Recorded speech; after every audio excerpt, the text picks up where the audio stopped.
Foreign aid in Africa is back in the limelight. U.S. President Donald Trump has cancelled 83% of all programs at U.S. Agency for International Development, USAID, according to Secretary of State Marco Rubio. Now, the move has left USAID-funded sectors across sub-Saharan Africa reeling, raising new questions about aid. In this special edition of Talk Africa, co-produced with the Kenya Broadcasting Corporation, KBC, we ask, is foreign aid a lifeline or a trap? And how can Africa become more self-reliant in pursuing its development objectives? I am Abdiaziz Hashim from the Kenya Broadcasting Corporation. And I'm Beatrice Marshall with CGTN. Welcome to Talk Africa.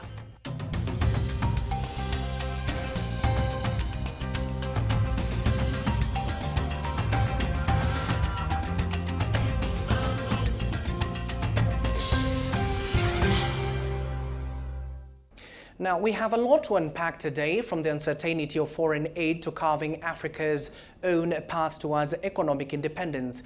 Joining us are experts who will help us break down its impact and what needs to change. Joining me here in Nairobi is Joab Okanda, a climate policy, energy and development expert, Dr. Churchill Saoke, governance and a policy expert, and also Jason Rosario Baraganza, the executive director of Africa Forum and Network on Debt and Development. And also here with us is an audience of students and lecturers from Daystar University and the University of Nairobi participating in our discussions. A warm welcome to you all and thank you for joining our discussion. And let me rope in Jason. In terms of the Organization for Economic Cooperation and Development in 2023, it put a foreign aid at a total of $59.7 billion. So the main question here is, what are the primary intentions of the foreign aid? So we need to look at this in perspective. Over the last 40 to 45 years, the way aid has arrived on the continent has changed. Initially, it used to come largely as bilateral grants. So basically money that was being given to governments on the continent to invest in development and therefore did not need to be repaid back. But over the last recent 20, 30 years, we've noticed that that aid component has changed. It's no longer free money. It has now become what most experts will call concessional finance, which is a type of loan, but at a very low rate of interest. In some cases, it's being channeled through the private sector, and this private sector tends to be foreign private sector, so to try and attract foreign direct investment. So we need to take the numbers that are being put out there in the public domain with a bit of pinch of salt, because even the channels of distribution of this ODA, a lot of the projects that are being implemented, being financed by foreign aid, are being done by international organizations, are being done by international private companies. So that, therefore, you find that a lot of that aid money is finding its way back from whence it has come from in the capital cities. So we need to be very careful in terms of how we present those types of statistics and those types of numbers. The intended traditional sectors, health, education, and agriculture have tended to be the more traditional sectors where foreign aid has gone into. So I want to pick on that and to you, Job, because Jason raised an interesting question about how the current foreign aid is mainly concessional finance. But let's look at some numbers now, because in some countries in Africa, aid accounts for over 10% of GDP. Some countries are relying on foreign aid, on government spending up to around 30%. What are the biggest benefits and the drawbacks of foreign aid? Thank you so much. Aid has saved lives. We have to appreciate the fact that aid has saved life. Over time, it has put children in school. It has enabled many countries eradicate polio, and the numbers are out there. But over time, that has changed, and that has also made our governments become complacent. If you look at the social sectors, health, education, water, sanitation, our governments don't pay attention to that. If you look at even how these issues with the pullout of USAID, actually, it's not just Trump alone who is cutting aid. We saw the UK also reduce its aid from 0.5% of its gross national income to 0.3% in the name of, redirecting that to their defense budgets. And so it's a wake-up time for governments who have ignored the primary sectors of our own economies, that is healthcare, education, and made these sectors dependent on external finance. And that's a problem. That's where aid has led us, and that's what needs to change. If you look at, why we get aid, for example, and how much we lose as a continent, annually, and statistics are out there, we lose about $88 billion annually as a continent. That is almost 3 times what we receive as aid. And let's be honest with each other. For every dollar that comes to the continent, about $3 leave the continent. And the aid that comes is mostly to sustain the donor country national interest and their own commercial interest. So it becomes tied aid. Dr. Sauke, I'll drop you in here to find out your thoughts on this. What has been the overall impact of foreign aid on the continent? Many of the foreign governments have seen the gaps that exists within some of the global south on the needs that have not been met by governments. Mm-hmm. And as a result, they've taken advantage of this and used it to craft possible solutions that purportedly meet the needs of the people. Now, we need to know that in the international community, we live in an anarchic world. It is a world that everybody is seeking dominance. And if there is an opportunity that a foreign country can be able to penetrate into your society, mm-hmm. they will do it. Mm-hmm. And this is one of the things that is happening. We are in an industrial capitalism. And aid, therefore, is not just intended to achieve the overall goal of meeting the needs of people as we really expected. From the person who is receiving aid, we might think that the person giving aid mm-hmm. has got all the genuine intentions. But this is somebody's money. He has to get value for the money.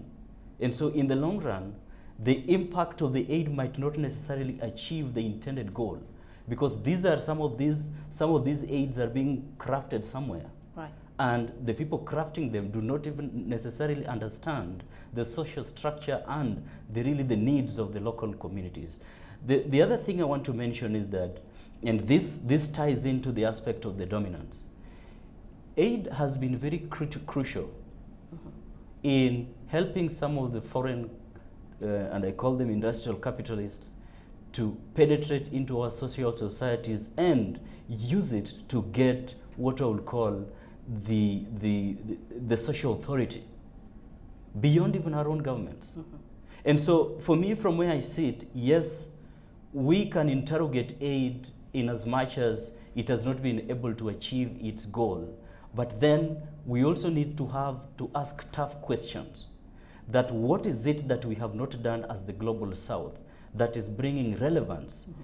to the multilateral organizations, to the foreign governments, that is making them to penetrate into our societies to an extent that we cannot even be able to have capacity to negotiate for the aid conditions. When you look at some of the other countries, right. like the Asian tigers, when they were starting up, they somehow got certain help and funding. Right. Okay. But then as time went by, they were able to domesticate some of the aids that were coming and use it to help their societies and craft their engineering all through to the extent that they were now able to do it. They were now able to become self-reliant as nations. Mm-hmm.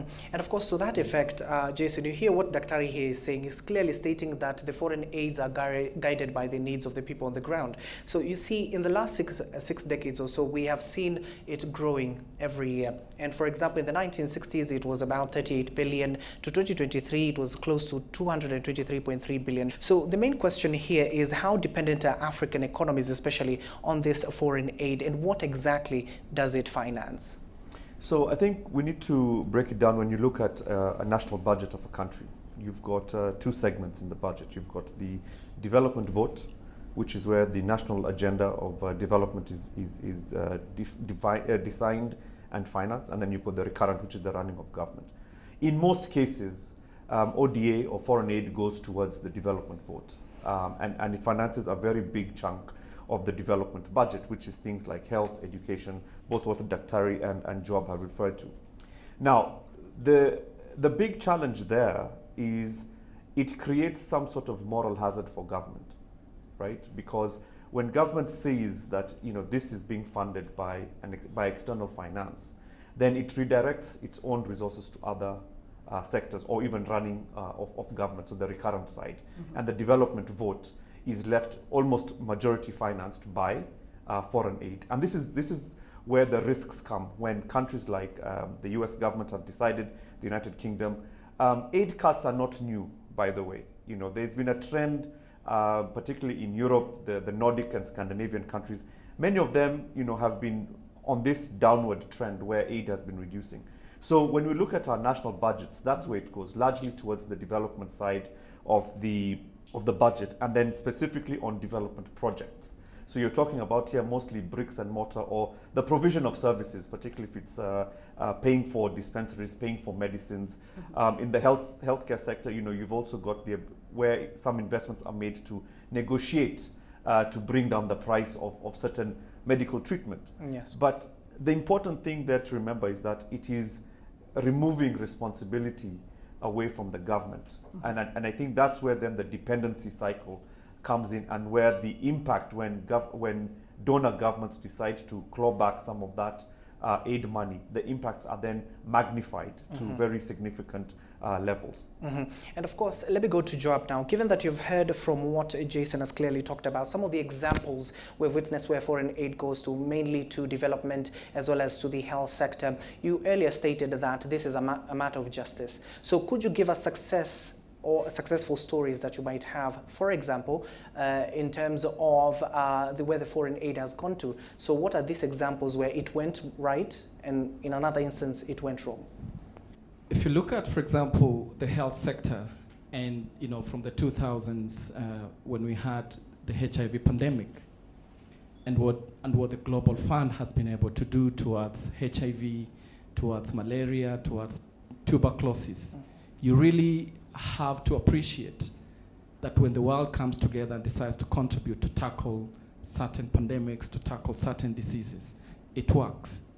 It's estimated that about 27 million lives were saved as a result of the Global Fund. When the world came together in 2000 during the Dakar World Education Forum, and the pledges that were made, about 30 million children have been able to go to school. And so you appreciate lives have been saved when disasters hit. When we had the drought, when we have floods, when cyclones hit, lives are saved as a result of aid. When people in conflict, though we've been disappointed, for example, with the ongoing conflict in Sudan and the humanitarian crisis that we're experiencing there. But also, we need to ask ourselves, and Jason spoke to this earlier, does the local person receive the money that it was intended? How much money of this aid is used to service the system, is used to service the bureaucracy? When an organization receives $100, does that $100 reach to the community that they serve? Or it's only $10 that get to that community? So that inefficiency. And we've seen, organizations grow in numbers, grow in their budgets, but the lives of people they serve are not changing. That's where the aid system has actually failed. So I want to get your view as well, Dr. Sauke. Are there examples from where you sit of where aid has been beneficial? What went right? And are there examples of where aid went wrong? And what happened there? We should look at aid not just from the perspective of the grants alone, because it also comes in other forms of government-to-government partnerships that have resulted into medicine and equipment that have been given to hospitals through donations and things like that. And in as much as we might be able to look at some of those donations as dumping sites, they have been helpful.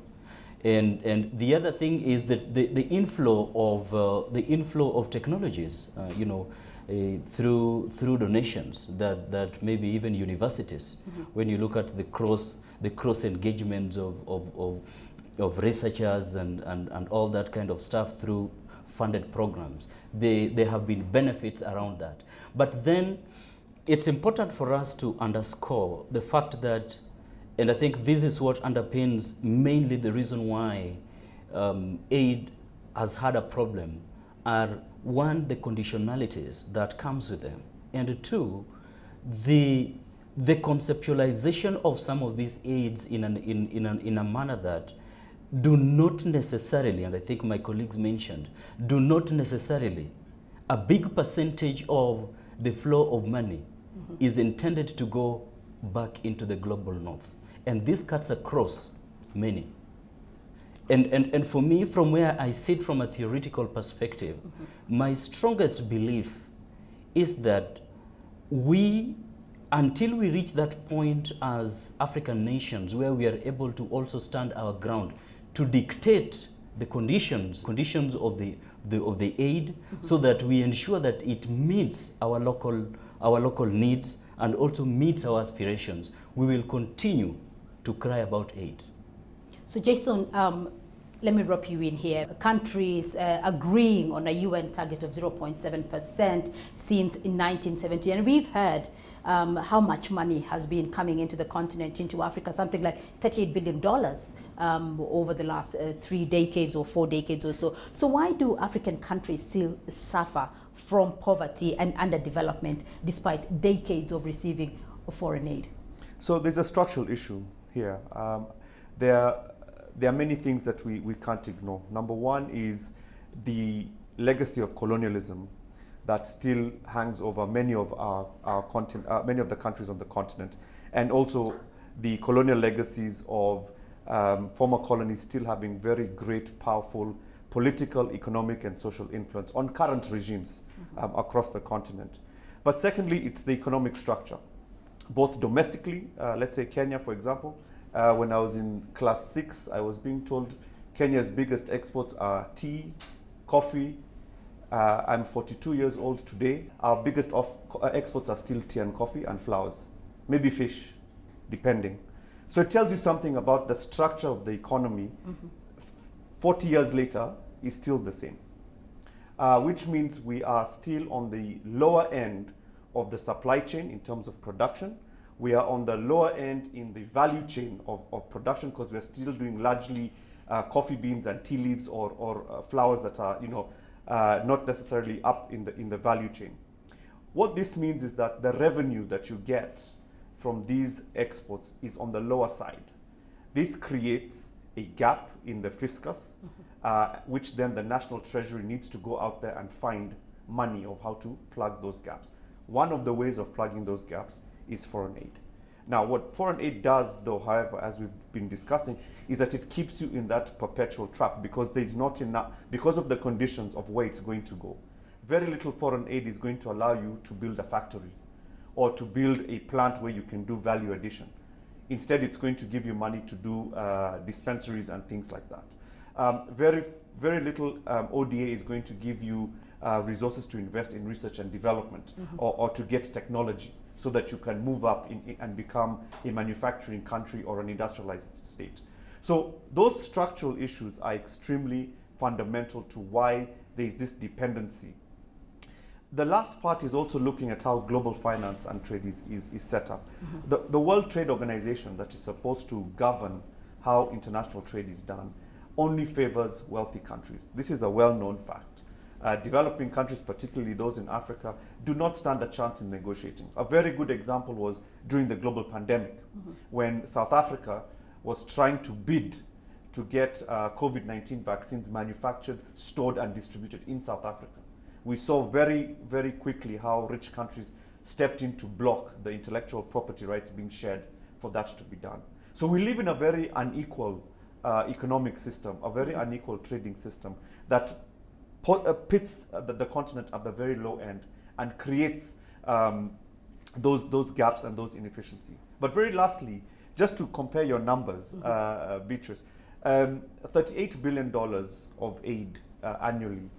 It is estimated that Africa loses close to $100 billion US in illicit financial flows.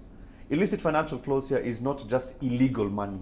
It is money that is done through creative accounting, what we call tax avoidance, where countries set up where companies set up their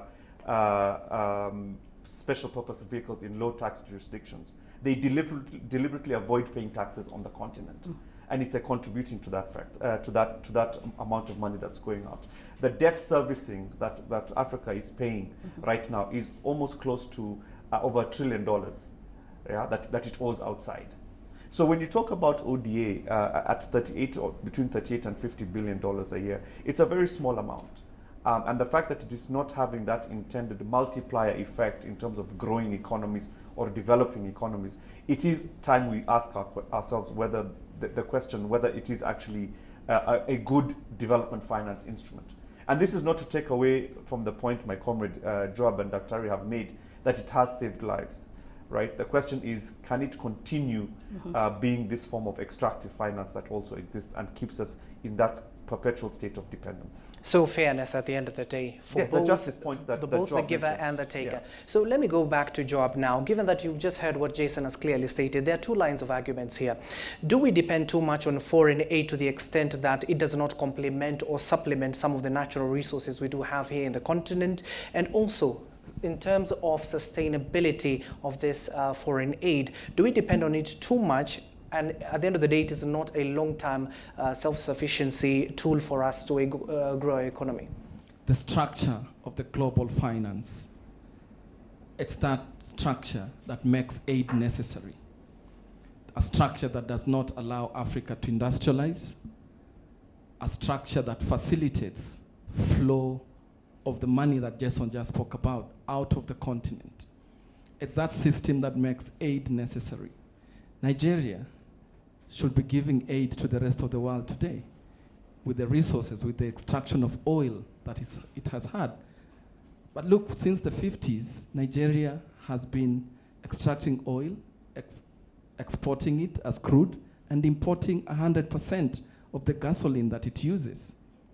Recently, Dangote built a refinery, but he could not, at the beginning, even access the local crude. He had to import from Angola, import from Brazil. Those are the structural issues that we need to deal with, that the continent needs to deal with if we have to become self-sufficient without addressing the economic factors, the energy deficits that we have, the food deficits that we have. We will not be able to become self-sufficient. Look, the resources we have, the oil, the gas, the wind that we have, but we are energy poor. Right. What does that tell you? We used to be the food basket of the world during colonial times.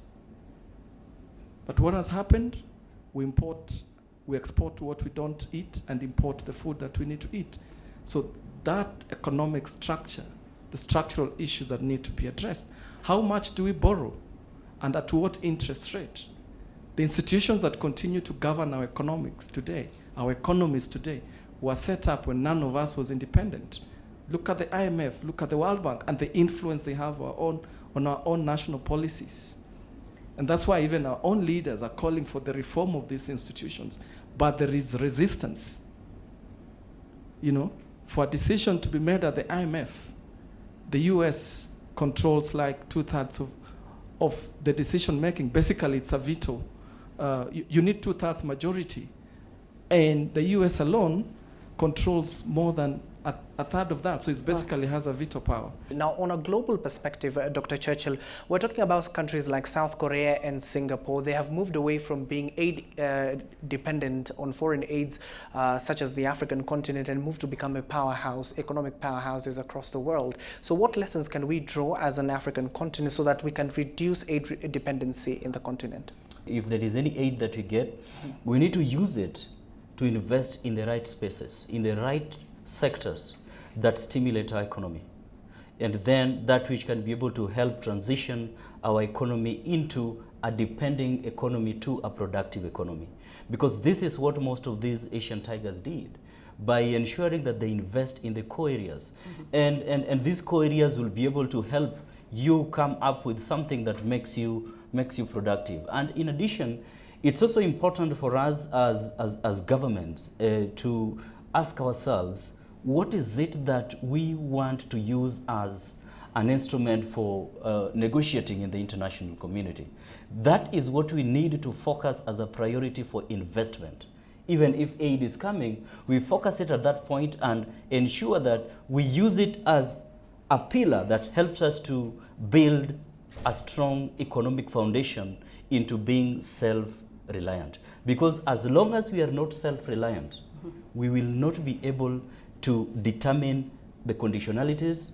We will still be able to want to accept the donors and the grants and all those things. And in the long run, our people will not be able to meet the needs of our people. So we're going to take a question from the floor. Let's start off with you, Stephen. My name is Stephen Nyaga from the University of Nairobi.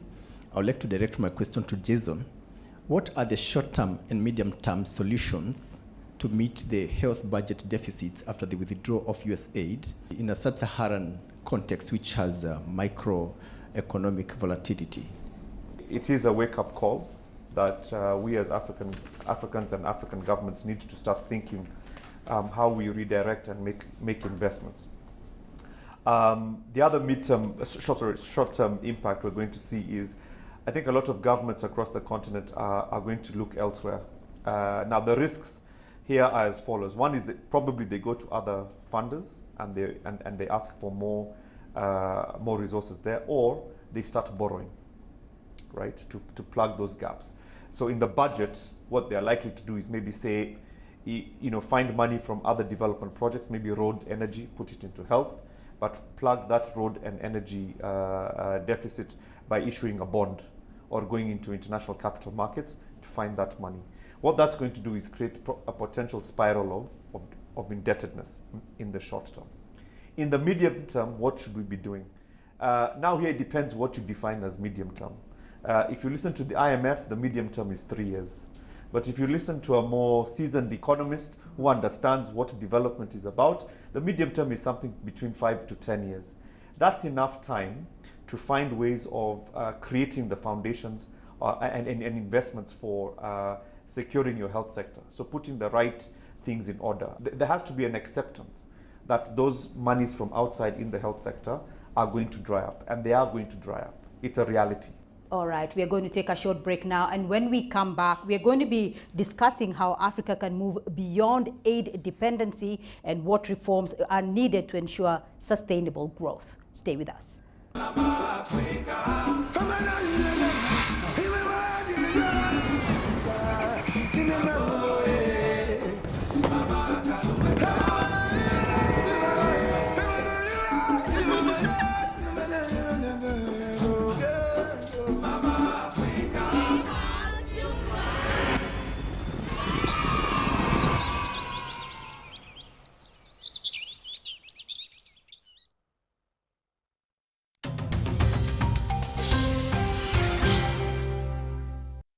Welcome back to Talk Africa, and let's continue with the discussion. Still with us is Joab Okanda, Dr. Churchill Soke, and Jason Rosario Baraganza. Let me head over back to you, Joab. When we left off the conversation, we were talking about dependency and in terms of sustainability of this foreign aids. Now, a key feature of the foreign aid to Africa has conditionalities. So how much control do African governments have on foreign aids, in your view?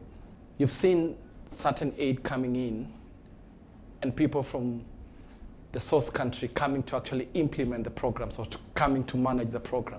So they're the ultimate decision makers of that. And one of the conditions is that, some of the contracts that come as a result of that aid is to our own private sector.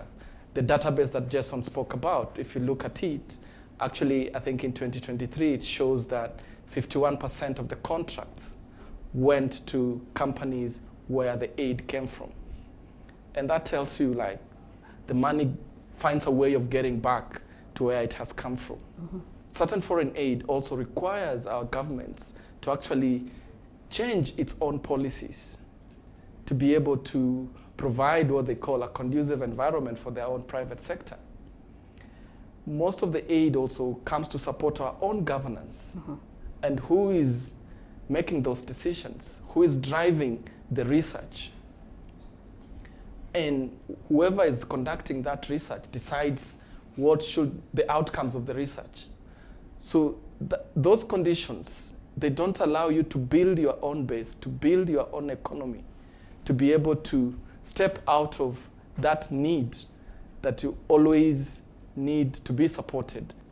And of course, bringing now Jason, how has this USAID funding cut impact African countries aside from Kenya? You're going to look at big impacts in the health sector, even in the food sector. I think we're going to see a huge decline in investments and productivity that's going to happen. So the food security of the continent is going to be at risk because of the amount of food we import from the US.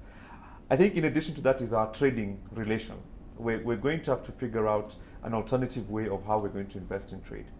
There's no doubt about it that the US is a big trading partner for the continent through the AGOA agreement, and how that being defunded and probably being removed from the negotiating table is going to affect exports into the US market. The kind of infrastructure and governance infrastructure we need to have, as citizens, we need to have more agency and demand more from our governments in terms of how it uses its resources.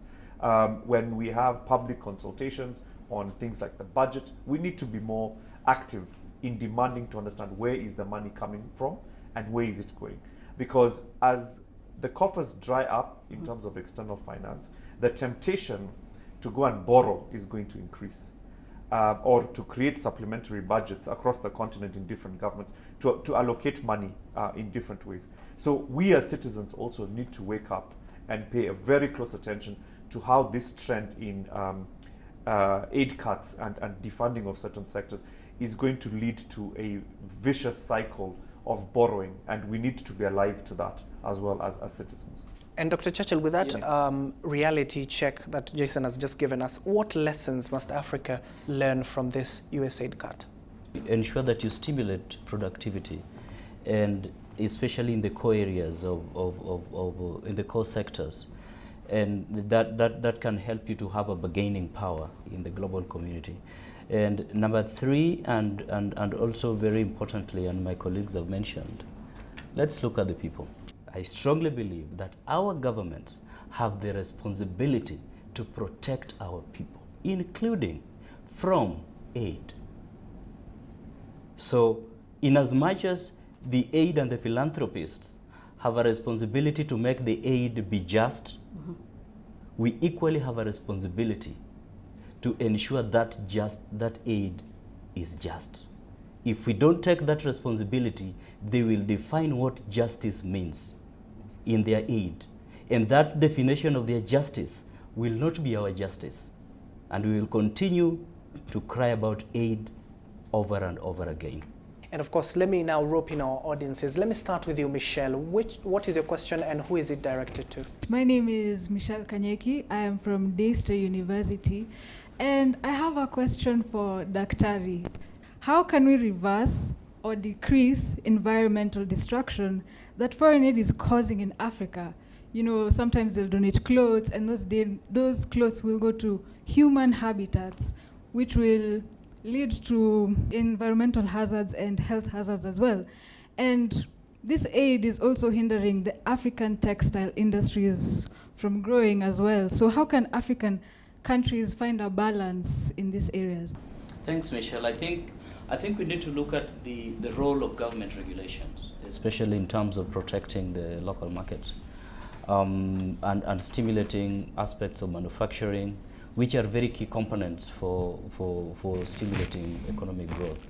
And in addition to that, there is also, in addition to that regulation, there is also need to look at how do we inculcate regulations that protect the things that don't speak, the soils, what you have mentioned, our biodiversity, the air, and things like that, especially from external inflows of technologies. You know, there has been, previously we had this conversation at some point where you have the cut and paste technology without looking at the impact of this technology into host communities, into, you know, in terms of their cultures, their values, how do they change their values, how does this change their cultures, how does it change the environment, how does it change even the way people behave.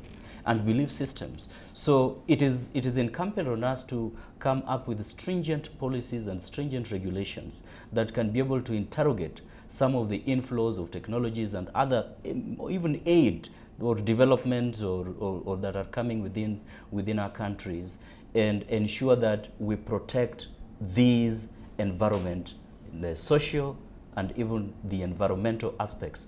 I think we need to tighten that much more, so that we are also able to ensure that everything that comes in not only meets our needs, but also do not spoil the very things that we have believed in all through as Africans, because we are Africans, and Africa should be our business as well. Let me take another question from Vanessa. Thank you very much. My name is Vanessa Kerubo from the University of Nairobi. My question goes to Joab, and it's, should Western aid or foreign aid be restructured to prioritize technological support or human capital development and industrialization, rather than promoting conditionalities that do not align in the African national development plans? Thank you so much. To your question, I think there's no way the Global North will restructure the aid. It's for us to think about how do we use the aid that we are receiving to stimulate the productive sectors that need to be stimulated to be able to create jobs, to be able to industrialize. So how do we leverage on that aid?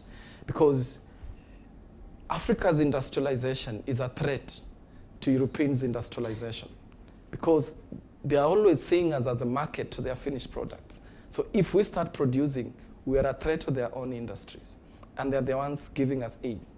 So it's for us to think about how do we use that aid to actually be able to move up the ladder, to be able to add value to our natural resources. That's how, and it's incumbent upon ourselves, our leaders, to rethink how we are using the aid. But we shouldn't expect the Global North to restructure the aid by themselves. Jason, I want to put that to you. We shouldn't expect the Global North to restructure aid. I want to get your view on that. And should African countries then focus more on trade and investment, or is foreign aid still very necessary? No, I think if we're talking about, especially this year, with the African Union's theme on reparations and reparative justice, then definitely we should not be talking about foreign aid. We should be talking about investments in trade and also identifying the priority areas. We're in a moment when the world is in a state of flux. The current US administration is confusing a lot of people, but also creating opportunities in the international order, in the international multilateral system, where perhaps if we could get our house in order, the governance issues that Dr. has talked about in terms of negotiations, the governance issues that Comrade Joab has talked about with regard to how we use resources, there is an opportunity here amidst all of this chaos for us to come out as a stronger continent. And there's an opportunity here with the theme, with Agenda 2063, with the confusion that is being caused out there. There is a gap, and I think Dr. talked about it. Where there are gaps, we need to step in and do that. I think we should not be in this mindset of still going to queue up in other countries. We need to declutter and decolonize our mindset as academics, as young people, because otherwise the demographic dividend on this continent is not going to be achieved. We are going to be seen as just a market of consumers, not a market of producers. And so it is time to wean our mindset away from the notion of foreign aid and embrace the idea that we can invest we have enough captains of industry on this continent that can invest in these technology sectors, in the trade sector, in the energy transition. And maybe to Joab now, with that in mind, what economic conditions will African countries need to adopt to allow the transition away from aid dependency? We really need to develop a Pan-African vision on our own development. One country cannot do it alone. Let's look at where the comparative advantages are. How does Zambia's copper complement DRC's cobalt? How does Kenyan coffee complement Ethiopia's coffee? How does Ethiopia generating power it's generating today, how does that complement the region? And coming up with a Pan-African vision on the issues that we face, the development challenges that we have, the climate challenge that we have, and the energy challenge that we have. Because you need energy to industrialize. And how that energy is produced also impacts on climate. And therefore, Africa is at a crossroad and also at an opportunity.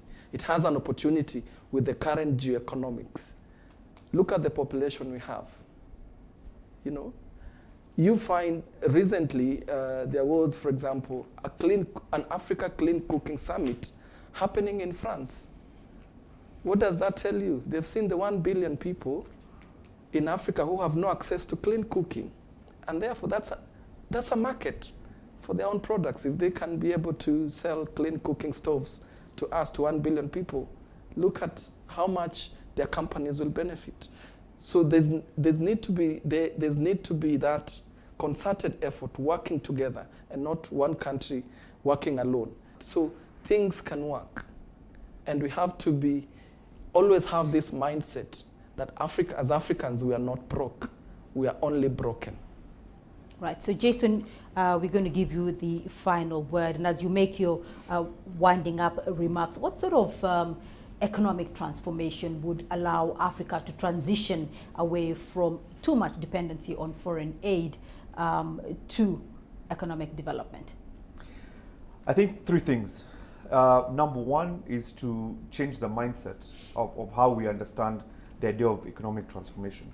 It's not about just security, it's about sovereignty.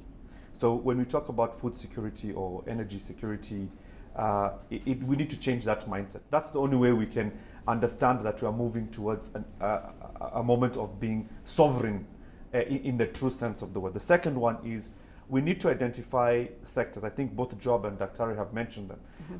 Moving away from just being exporters of raw materials to doing processing on the continent. And I think there's enough examples we've talked about here. The third one is understanding the true value of what we have both above and beneath the soil. There is a race on this continent for raw materials that are going to finance or contribute towards the energy transition and the next generation of technology. Those minerals and rare earths are very, very valuable. We need to understand how valuable that is as governments, as people, so that those who are negotiating on our behalf are able to understand what they're negotiating for and bring the value addition to the continent. Essentially, it is for us to become rule makers and not rule takers. Well, the discourse continues continentally and globally, and that is all we had the time for on this special edition for Talk Africa, co-produced with the Kenya Broadcasting Corporation. A big thank you to our guests, and that is Joab Okanda, climate policy, energy and development expert, Dr. Churchill Sauke, governance and policy expert, Jason Rosario Baraganza. He is the Executive Director, African Forum and Network on Debt and Development. Also, a big thank you to our audience of students and lecturers from Daystar University and the University of Nairobi. I am Abdiaziz Hashim from the Kenya Broadcasting Corporation. And I'm Beatrice Marshall from CGTN. Until next time, it's goodbye.